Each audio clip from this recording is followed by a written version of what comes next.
Mes chers compatriotes, je voudrais vous parler de l'état de santé de M. Duchemin. M. Duchemin, en fait, c'est le nom français de Vladimir Vladimirovitch Poutine, puisque Poutine, ça veut dire chemin, et au génitif du chemin.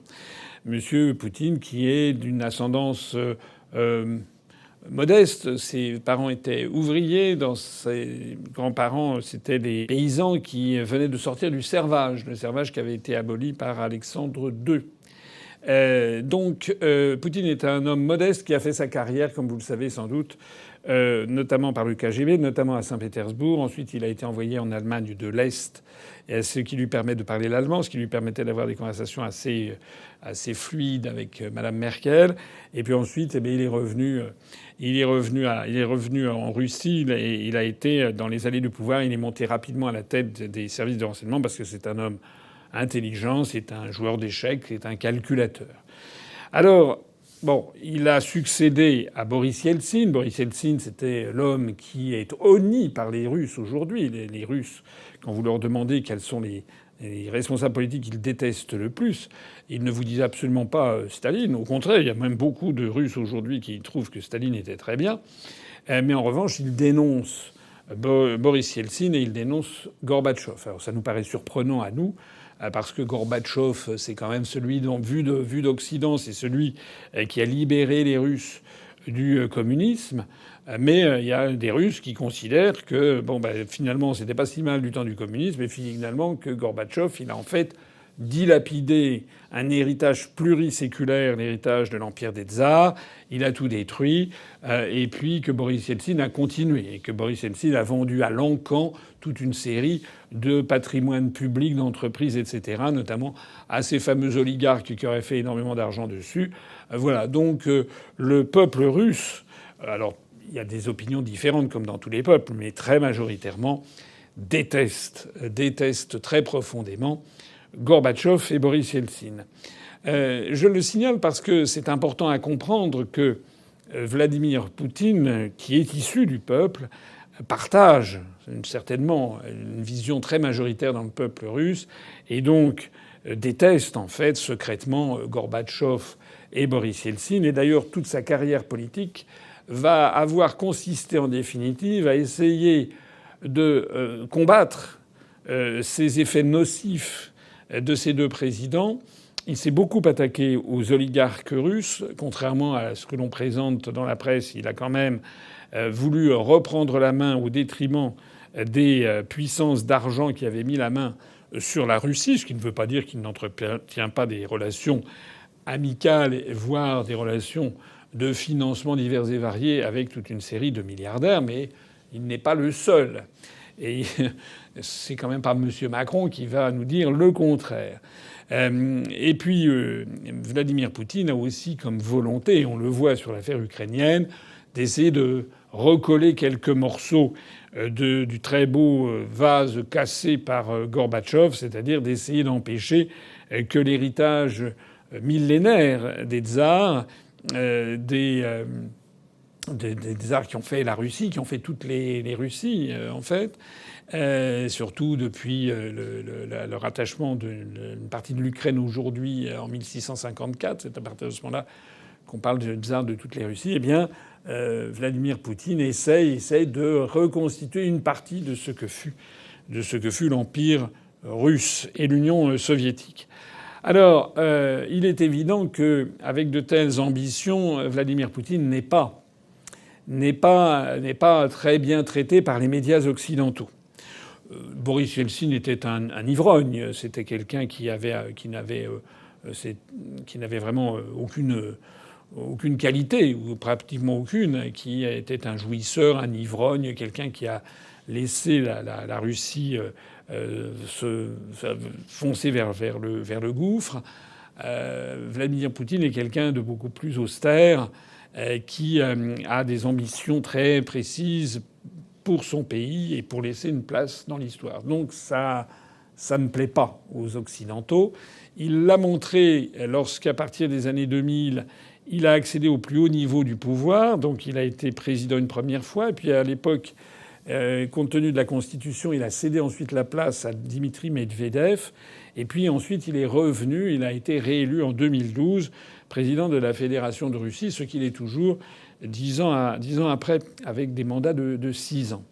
Alors, en septembre 2011, comme il allait très probablement être réélu, on a commencé à voir fleurir des articles. En fait, je suis pas remonté avant, mais je suppose qu'on doit pouvoir trouver encore des articles avant.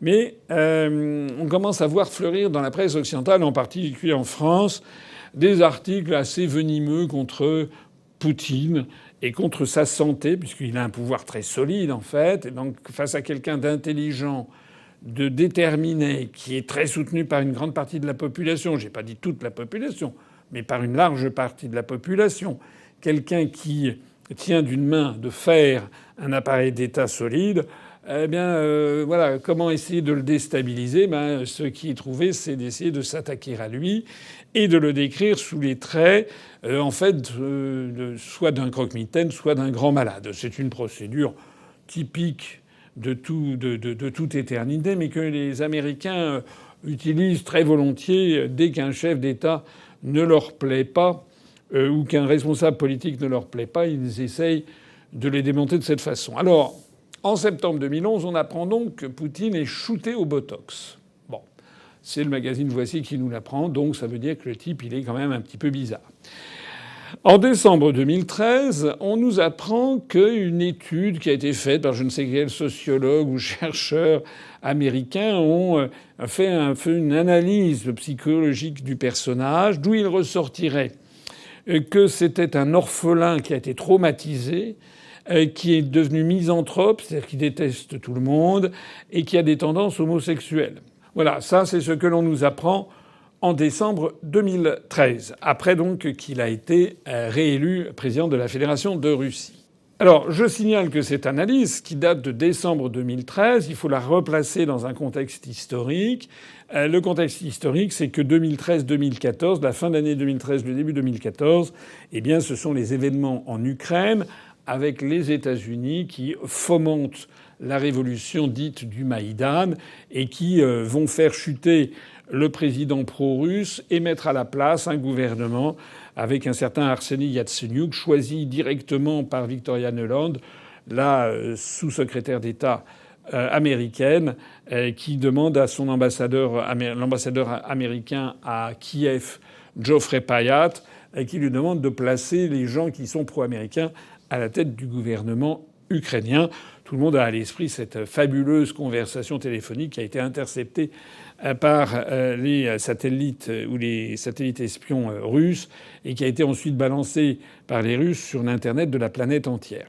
Donc c'est dans ce cadre-là que l'on voit fleurir en décembre 2013 des analyses sur le fait que en fait Vladimir Poutine, misanthrope, traumatisé, aurait quand même des problèmes un peu psychologiques. Et puis alors ça va continuer, puisque je rappelle qu'ensuite, eh bien, en 2014, suite à la révolution du Maïdan, en quelques jours, Vladimir Poutine met la main sur la Crimée. Il envoie l'armée russe en Crimée, où il est accueilli à bras ouverts parce que la péninsule de Crimée est peuplée à 95% de Russes, russophones, russophiles, des militaires d'ailleurs, et qui accueillent à bras ouverts l'armée russe, puisqu'ils n'ont jamais digéré, ni eux ni leurs parents, que la péninsule de Crimée, qui appartenait à la Fédération de Russie, ait été transférée comme cadeau à la République d'Ukraine par Khrouchtchev en 1954. Donc Poutine intervient, il organise un référendum qui donne une très écrasante majorité pour le rattachement de la Crimée à la Russie. Alors, cette année 2014 ne laisse pas les journalistes indifférents. Et au tout début de l'année 2015, on voit un journal un peu inattendu en France, le Quotidien du Médecin. Je vous signale quelques-uns simplement des articles qui sont sortis dans la presse française.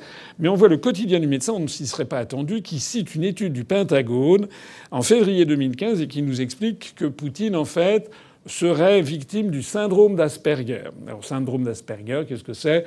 C'est un syndrome qui a été diagnostiqué en 1943 par un certain docteur Asperger, dont l'existence a été un petit peu contestée d'ailleurs parce que c'est qu'un syndrome qui n'apparaît pas de façon évidente.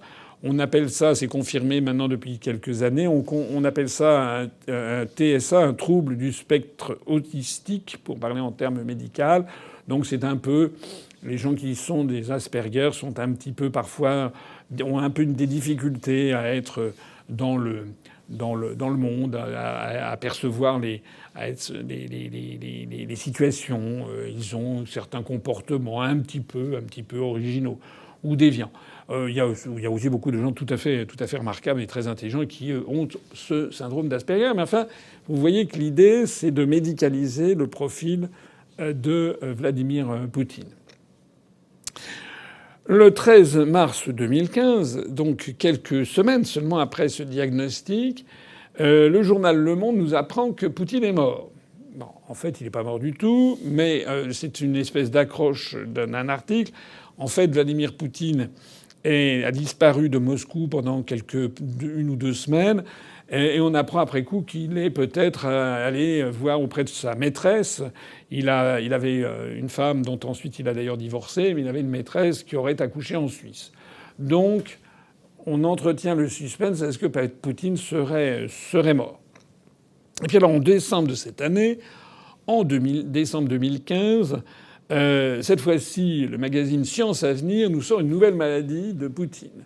Selon des neurologues américains ou je ne sais pas quoi, et on aurait trouvé qu'il avait le syndrome de la démarche du flingueur. Alors je sais pas exactement, enfin lisez l'article. Paraît-il qu'il a une façon de se déhancher. C'est pas exactement comme Valérie Pécresse, mais enfin, il a une façon de se déhancher qui donnerait à penser que c'est comme s'il avait des flingues, etc. Bon. Je ne savais pas que ce syndrome existait, c'est presque un canular, mais enfin, en tout cas, ça occupe les journaux français. On voit que les journaux ne sont quand même pas animés de très bonnes intentions face à Vladimir Poutine, d'autant plus que les journaux français ne sont que le reflet de ce que l'on trouve dans la presse occidentale. Et puis, quelques années passent, et cette fois-ci, on arrive en septembre 2019, et là, on a une émission sur Vladimir Poutine, qu'on trouve sur France Culture. On nous explique que selon des dires, des rapports, des ci ou des ça, eh bien, figurez-vous que Vladimir Poutine aurait peur des chamans. Des chamans, c'est-à-dire des sorciers. Il y a des sorciers en Sibérie, donc il aurait peur de la sorcellerie. Alors, je ne sais même pas si personne ne sait si c'est vrai ou si c'est faux.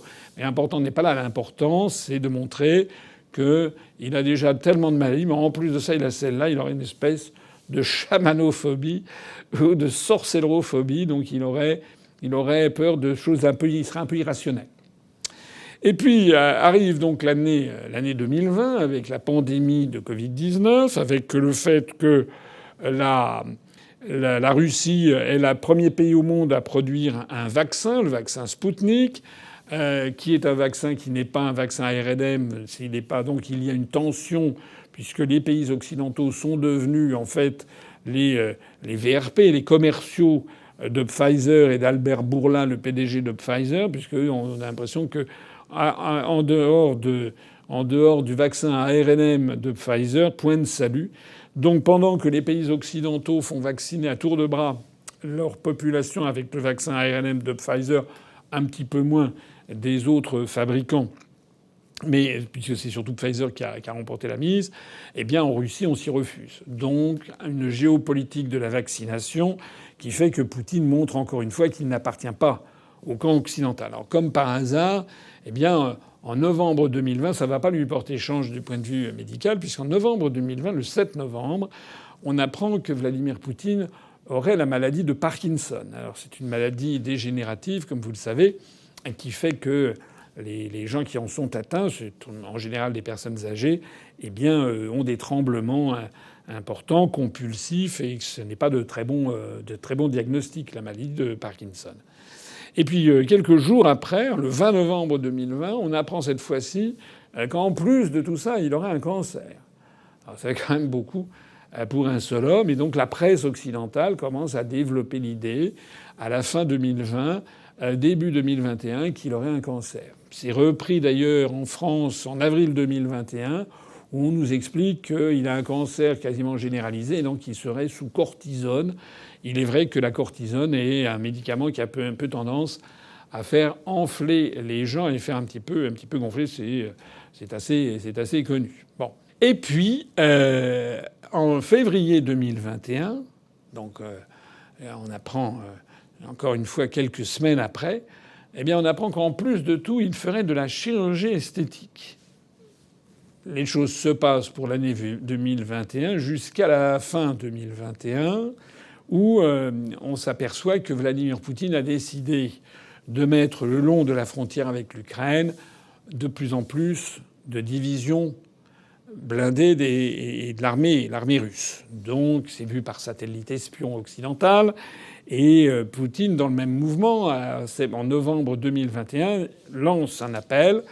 Il estime qu'il faut qu'il y ait des traités avec les États-Unis d'une part, avec l'Union européenne d'autre part, qui fixent une architecture de sécurité, comme on dit, dans l'Europe orientale, et tout spécialement en Ukraine, puisque l'Ukraine, depuis la révolution du Maïdan, en fait, est dirigée par des dirigeants, et notamment le président Zelensky, qui sont en fait dans la main des Américains. Les Russes voient par leurs services de renseignement, leurs satellites, que désormais il y a carrément des exercices militaires qui sont organisés dans l'ouest de l'Ukraine avec les armées américaines et un certain nombre d'armées d'autres pays de l'OTAN, notamment la Pologne et certains pays baltes. Les autorités russes voient aussi que dans l'est de l'Ukraine, il y a la CIA qui forme des combattants, notamment du fameux régiment Azov, qui comporte des néo-nazis pour mater les Ukrainiens de l'Est qui sont russophones et russophiles. Et donc Vladimir Poutine envoie un projet en novembre 2021 pour avoir une espèce d'accord diplomatique avec les États-Unis et l'Union européenne. J'en ai déjà parlé. Vous savez que l'Union européenne et les États-Unis ont dit niet. Et donc Vladimir Poutine s'est retrouvé gros Jean comme devant, avec comme seule possibilité soit de tout arrêter et donc de perdre la face et d'être extrêmement affaibli, soit au contraire de mettre sa menace à exécution et d'envahir militairement l'Ukraine, ce qu'il a décidé de faire en piétinant le droit international, je l'ai toujours dit, mais se heurtant à des puissances qui le heurtaient également de leur côté. Alors, à partir du moment où Poutine est intervenu militairement en Ukraine, alors tout ce que l'on savait sur cette maladie, d'un seul coup, prend une ampleur encore plus considérable dans un processus qui rappelle furieusement la propagande de guerre, comme on le voit avant tous les conflits, qui rappelle exactement ce que les Français ont vécu et ont nommé le bourrage de crâne en 1914. Donc en quelques jours, on voit un déferlement d'analyses sur les maladies de Poutine. Alors, le 24 février 2022, on nous assure que Poutine est un homme brutal et paranoïaque. Le 28 février 2022, on nous assure que Poutine n'est pas seulement paranoïaque, mais qu'il est complètement fou. Le 4 mars 2022, Ouest France nous assure qu'il souffre d'un autre syndrome encore plus qu'Asperger, c'est le syndrome de l'hubris, c'est-à-dire un syndrome de toute puissance. Le 11 mars 2022, le Figaro nous apprend que lorsqu'il était jeune au KGB, il avait été déclaré inapte parce que je sais pas quoi, il avait des insuffisances, il avait peut-être les pieds plats, je ne sais pas. Le 15 mars 2022, Yahoo Actualité nous assure que Vladimir Poutine souffre d'un trouble cérébral lié à un traitement contre le cancer. Donc il n'a pas seulement la cortisone qui le fait gonfler, mais en plus, ça lui monte au cerveau. Le 18 mars 2022, dans Paris Match, là, il y a des nouvelles études qui montrent qu'en fait, Vladimir Poutine est un obsessionnel et qu'il a complètement perdu le sens des réalités. Alors tout ça, ça fait quand même beaucoup parce qu'on le décrit comme quelqu'un de totalement irrationnel. Or, quand on écoute Vladimir Poutine, on a le sentiment de quelqu'un d'inflexible, quelqu'un de dur, quelqu'un de déterminé. Mais on n'a pas le sentiment de quelqu'un d'irrationnel. Pas du tout, du tout. Au contraire, il est extrêmement rationnel. Encore une fois, je le souligne, aujourd'hui, nos soldats, nos officiers sur le territoire de l'Ukraine se battent pour la Russie, pour la population du Donbass, pour la démilitarisation, la dénazification de de l'Ukraine pour que ce territoire qui, depuis 30 ans, est transformé en anti-Russie, notamment avec des armes différentes, y compris peut-être nucléaires. Nous devons être fiers de nos forces armées. Nous allons continuer à célébrer la mémoire de nos camarades tombés au combat. Nous ferons tout pour défendre leurs familles, leurs enfants, leur donner une scolarité. Je vous demande de célébrer la mémoire de ceux qui sont tombés au combat au cours de l'opération spéciale en Ukraine. Et ce qu'il dit mériterait d'être débattu, mais malheureusement, il n'y a pas de débat en France, puisque le débat est interdit. Il est une fois pour toutes indiqué en France que Poutine, c'est le grand méchant loup, la Russie également, alors que Zelensky, eh bien, c'est l'archange Gabriel. C'est à peu près ça. Et donc, dès qu'on commence à poser des questions, eh bien, on est mal vu. Voilà. Je signale d'ailleurs au passage que le Premier ministre israélien, M. Naftali Bennett, s'est rendu à Moscou et ensuite il a été interrogé à la sortie et il a dit que non, il n'avait pas du tout trouvé que Vladimir Poutine était quelqu'un d'irrationnel. C'est pas du tout le sentiment qu'il avait eu, ou il avait eu au contraire le sentiment de quelqu'un en pleine possession de ses moyens. Voilà. Et puis alors, dernier ragot en date, le 24 mars, eh bien cette fois-ci rendrait la vie impossible à ses proches puisque sa première femme, Ludmila, aurait sombré dans l'alcool, aurait eu un accident, etc. Et en bref, sa vie aurait été complètement bousillée, comme le dit, c'était source de ragot majeur qui est le magazine Gala. Donc sa vie aurait été complètement bousillée par Vladimir Poutine. Voilà. Alors, quelle conclusion on peut tirer de tout ça? On peut se dire que vraiment le pauvre monsieur Duchemin, il en a des malheurs quand même depuis qu'il fait de la politique et depuis qu'il est devenu le président de la Fédération de Russie. Et mettez-vous quand même à sa place, ce pauvre. Il est shooté au botox. Il est misanthrope. C'est un enfant qui a eu une enfance extrêmement difficile. Il a le syndrome d'Asperger. Il a failli être mort, mais en fait non, il était parti en Suisse. Il a le syndrome de la démarche du flingueur. Il souffre en plus de la maladie de Parkinson. Pour couronner le tout, il a un cancer généralisé d'ailleurs qui l'oblige à la cortisone, à faire de la chirurgie esthétique. Et en plus de ça, on apprend qu'il est brutal, on apprend qu'il est paranoïaque, on apprend qu'il est complètement fou, on apprend qu'il a encore un truc, le syndrome de l'hubris, c'est-à-dire de la folie des grandeurs. On apprend que quand il était plus jeune, il avait été déclaré inapte parce qu'il avait les pieds plats. On apprend qu'il a un trouble cérébral lié à un traitement contre le cancer. On apprend que c'est un obsessionnel qui a perdu le sens des réalités. On apprend qu'il en fait baver à tout son entourage, en particulier que sa première femme a sombré dans l'alcool parce qu'elle n'en pouvait plus. Voilà. Voilà en gros le président, le chef d'État de la première puissance nucléaire mondiale. Donc voilà tel que c'est présenté aux Français. Qu'est-ce qu'on peut dire de tout ça? On peut dire, moi je voudrais ici, je ne dis pas, je suis pas là encore une fois pour défendre Vladimir Poutine. Enfin, j'aimerais bien que la presse française reste quand même dans les limites de la décence. Ou alors, il faut également qu'elle passe au crible la santé mentale d'Emmanuel Macron. Et je pense que si on comparait Emmanuel Macron à Vladimir Poutine, et je pense qu'il y a quand même beaucoup de Français qui seraient de mon avis, en comparant des discours des uns et de l'un et de l'autre, pour conclure que le plus dingo des deux n'est quand même pas forcément Vladimir Poutine. Et donc parce que nous sommes des enracinés, il y a des arbres à côté de nous, il y a des rivières, il y a des poissons, il y a des frères et des sœurs. Et c'est ce commun, notre trésor. Et donc si on pense qu'on peut être heureux en l'oubliant, on oublie les devoirs de l'enraciné. L'argent ne se mange pas. Il ne se mange pas, je confirme. Il ne se respire pas. Il ne s'aime pas. Ou alors on devient très dangereux. Pensez printemps. Pensez printemps, mes amis. C'est réconcilier l'ambition et le réel. Mais penser printemps, ça ne veut pas dire non plus promettre à tout va. Pensez que le printemps est déjà là, que sans avoir semé, on pourrait déjà promettre la moisson à tout à chacun. Je veux vous dire de penser printemps. Et penser printemps, d'abord, cela veut dire ne pas nous affaisser. Penser printemps, c'est construire l'avenir. Parce que penser printemps, dans ces moments-là, ça veut dire avoir l'esprit de responsabilité.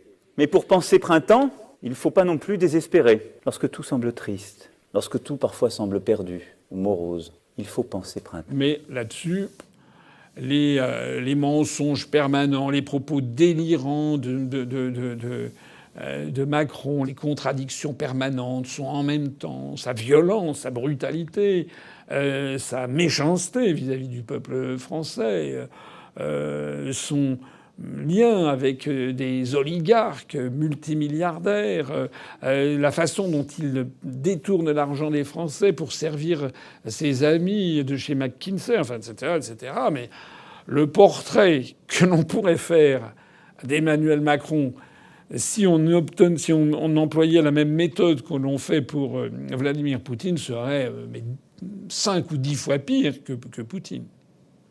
On pourrait d'ailleurs aussi imaginer un jeu de massacre qui s'intéresse aussi au président américain Joseph Robinette Biden, dit Joe Biden pour les intimes dont vous faites partie. Joseph Robinette, qui est quand même gâteux, mais vraiment, enfin, assez sévère. On a vu certaines vidéos où les gens sont gênés. Personne n'ose trop en parler.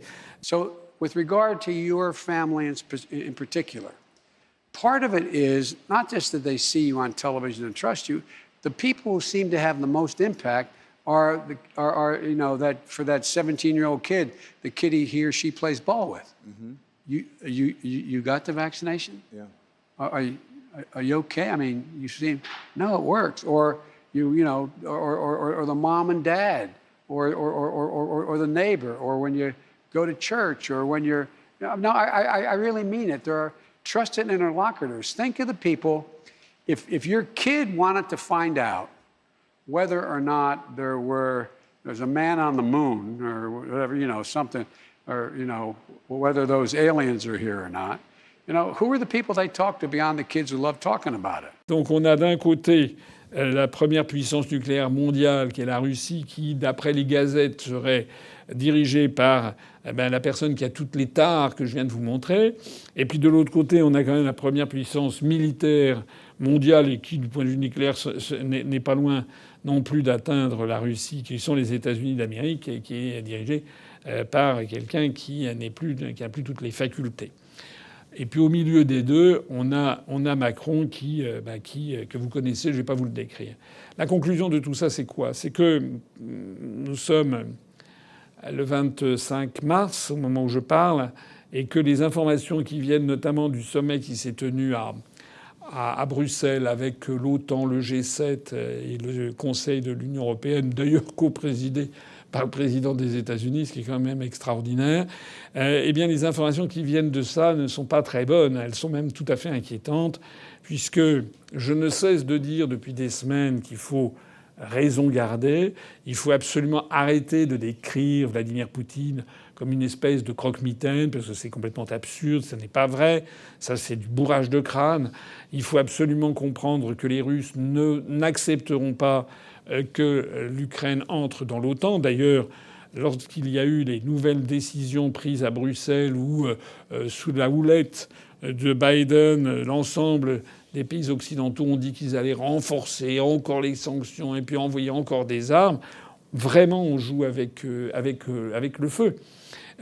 Donc je pense que je lance ici l'appel que j'ai déjà fait il y a quelques jours, je le relance ici, il faudrait absolument que les responsables politiques français de tous bords, et notamment les candidats à l'élection présidentielle, prennent l'engagement devant les Français que s'ils sont élus, ils feront absolument tout ce qui est en leur pouvoir pour calmer le jeu. Calmer le jeu, ça veut dire arrêter la surenchère, ne plus livrer d'armes à l'Ukraine, demander à Zelensky d'être raisonnable, qu'il accepte que l'Ukraine adopte une constitution de type helvétique proclamant la neutralité de l'Ukraine, que l'Ukraine accepte que la Crimée soit donnée à la Russie, parce que de toute façon, la Russie ne rendra jamais la Crimée, même dans 20 ans ou dans 50 ans. Donc, Crimée qui d'ailleurs n'a jamais appartenu à l'Ukraine historiquement, sauf au cours des 30 ans précédents 2014. Voilà, c'est ça qu'il faudrait faire. Et puis il faudrait arrêter un petit peu, et je pense demander aux médias français d'arrêter un petit peu d'avoir ce bourrage de crâne. Parce que ce bourrage de crâne participe de l'inquiétude que doivent avoir les gens raisonnables. Je vois autour de moi, il y a des gens qui ne marchent pas dans la combine. Il y a beaucoup de gens quand même qui vont sur Internet et je vois que les vidéos que je fais ont des scores impressionnants. Mais malheureusement, il y a énormément de Français qui boivent comme parole d'évangile ce qu'ils entendent sur TF1, sur BFM, etc., et qui régurgitent la propagande comme celle que je viens de vous montrer. Eh bien, ça n'est pas raisonnable parce qu'en chauffant la population à blanc comme ça, eh bien, on peut être entraîné finalement beaucoup plus loin que ce que l'on voulait faire. C'est tout l'exemple de ce qui s'est passé en 1914 qui est là pour nous le rappeler. Un mot pour conclure. Aidez-nous financièrement. Faites votre devoir, si j'ose dire, si vous voulez continuer à bénéficier de ces analyses que nous produisons, qui sont assez incomparables sur la scène politique française.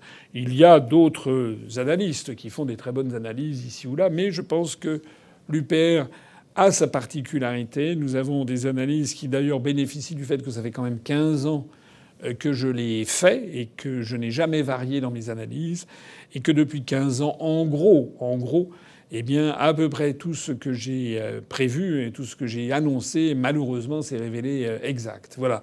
Je vous rappelle que l'argent que vous versez à l'UPR est déductible à hauteur des 2/3 si vous payez l'impôt sur le revenu. Faites, s'il vous plaît, votre devoir en soutenant l'Union populaire républicaine et son navire amiral UPR TV. Nous sommes aujourd'hui le 25 mars 2022. C'est aujourd'hui même le 15e anniversaire de l'UPR. J'avais créé l'UPR le 25 mars 2007, le jour du 50e anniversaire du traité de Rome, pour appeler les Français à se rassembler au-dessus du clivage droite-gauche-centre pour faire sortir la France de l'Union européenne, de l'euro et de l'OTAN. 15 ans après, où est-ce que nous en sommes ? Eh bien, c'est ce dont je vous parlerai lors de la fête que nous allons faire. On n'a pas pu le faire aujourd'hui même parce qu'on était pris dans la campagne présidentielle. On a eu, vous savez, cette grosse déception de ne pas avoir les parrainages. Donc on hésitait un peu sur le volume de la salle. Il est évident que si j'avais eu les parrainages, on aurait eu certainement beaucoup plus de monde. Là, on a donc cherché une salle plus appropriée. On l'a trouvée, et on l'a trouvée pour le 2 avril.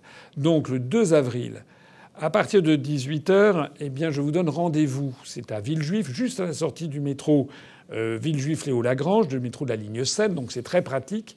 Eh bien, vous pourrez venir passer une soirée. On sera quelques centaines d'adhérents et de sympathisants. Pas énormément, hein. C'est limité à 600 ou 700 places, hein, je crois. D'ailleurs, avec des places debout. Il y aura un cocktail, chacun pourra déjeuner, etc. Donc ça va être une soirée conviviale. Si vous voulez être sûr de pouvoir entrer, il faut absolument que vous fassiez vos réservations. Aux alentours de 19h, nous aurons des personnalités extérieures qui viendront nous commenter l'actualité, notamment l'actualité politique française et l'actualité géopolitique internationale. J'ai déjà eu le plaisir d'avoir l'accord de Philippe Béchade qui viendra nous parler pendant une dizaine de minutes de la situation économique du monde, et puis également de Gilles Casanova qui, lui, nous parlera de la situation politique et géopolitique. Quant à moi, je prendrai la parole aux alentours de 20h et je vous donnerai également mon sentiment sur l'ensemble de la situation. Je ferai également un bilan des 15 années de l'UPR et je vous parlerai de la suite. Et je vous parlerai également de ce que je vois, comment je vois l'élection présidentielle. Puisque beaucoup de gens me disent « Qu'est-ce que vous allez faire pour la présidentielle ?» Eh bien, je vous en parlerai à ce moment-là. Voilà. Je vous signale donc que tout ça, vous le trouvez sur notre site Internet et je vous engage à faire vos réservations préalables. C'est gratuit pour ceux qui sont à jour de cotisation, c'est 10 € pour les autres. Et puis sur place, vous trouverez à des prix modiques des sandwichs, des repas, mais pour les repas, il faut les commander à l'avance, des boissons, et ça sera une soirée très conviviale qui devrait nous mener sans doute jusqu'aux alentours de minuit, avec une partie à la fin musicale de quelque chose de beaucoup plus festif. Voilà, j'espère que vous viendrez. Vive l'UPR, vive la République et vive la France.